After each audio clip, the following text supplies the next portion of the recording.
Hi, my name is Susan Gunelius, and I'm the author of Harry Potter, the Story of a Global Business Phenomenon. When my publisher first approached me and asked me to write this book, I was very excited. As a Harry Potter fan and a branding and marketing professional, I was very excited to write a book about all of those things put into one.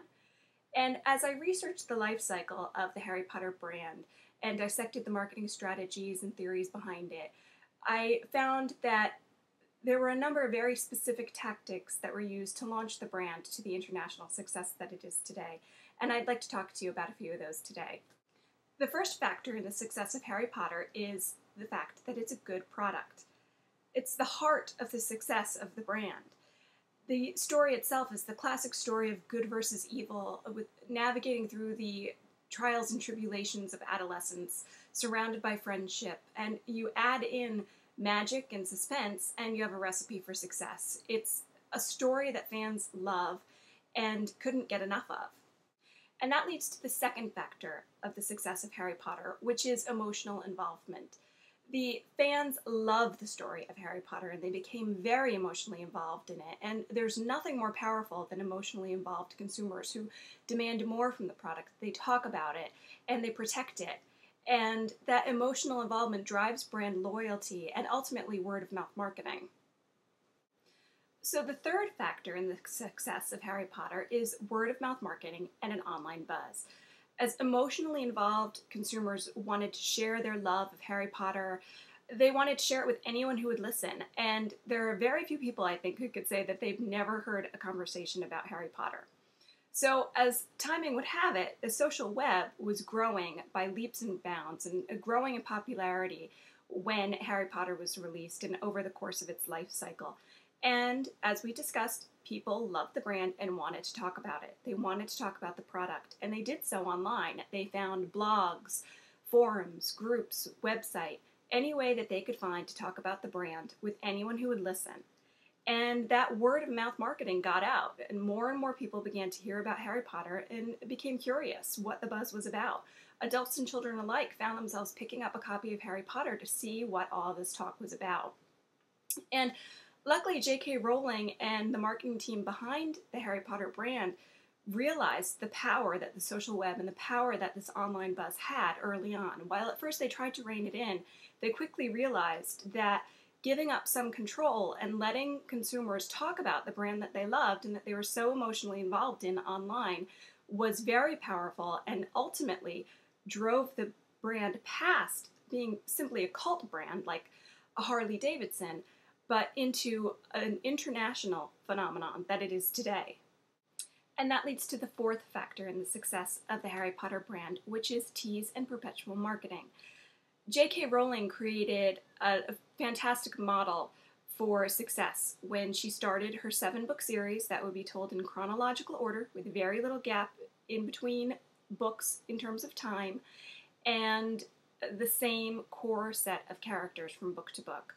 It fueled that emotional involvement even further, but it also gave the marketing team many opportunities to leverage tease and perpetual marketing. People were always waiting for the next thing from the Harry Potter brand, and the marketing team leveraged that by feeding that desire with little snippets of information, new brand extensions, merchandise, toys, games, books, music, a theme park. It was just never ending in terms of the ways that the marketing team perpetually kept the interest in the Harry Potter brand going. It's the perfect example, however, of pull marketing in actuality, where the fans were pulling more from the brand. They were constantly demanding it, and truth be told, the marketing team simply fed that desire with its use of tease and perpetual marketing strategies. And finally, we have the fifth factor to Harry Potter's brand success, and that's brand consistency and restraint. There's a danger for successful brands to overextend their brands and oversaturate the market.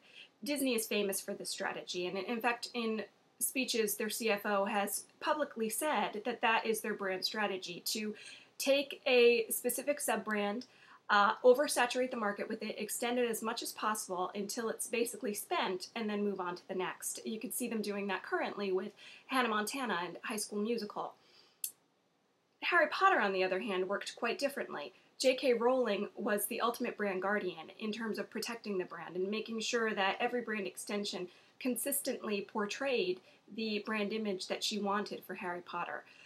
She, for example, said that Harry Potter would never appear on a McDonald's Happy Meal. And in fact, if you look throughout the life cycle of Harry Potter, each year it was never the most merchandised product. Brands like Shrek, Disney's Cars, Batman, each year other brands were more merchandised than Harry Potter was. However, the ongoing buzz about Harry Potter skewed the perception and made it seem like the merchandise was everywhere and far more prevalent than some of these other brands that were in fact more prevalent. By exercising brand restraint and limiting brand extensions, the fans were always left wanting more. And again, leveraging their emotional involvement and tease and perpetual marketing, they were left wanting more, which made the conversation go on. It was very clever, very strategic, and it worked. So now that we know the 5 main factors of success for the Harry Potter brand, what are the lessons that we can learn from Harry Potter? First, it's important to know that so much of the success of Harry Potter came from the fans.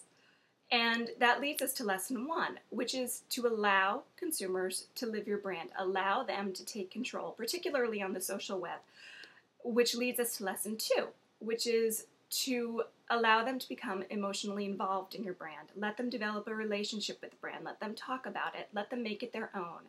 It leads to brand loyalty and to a strong form of word-of-mouth marketing. And finally, exercise brand consistency and restraint.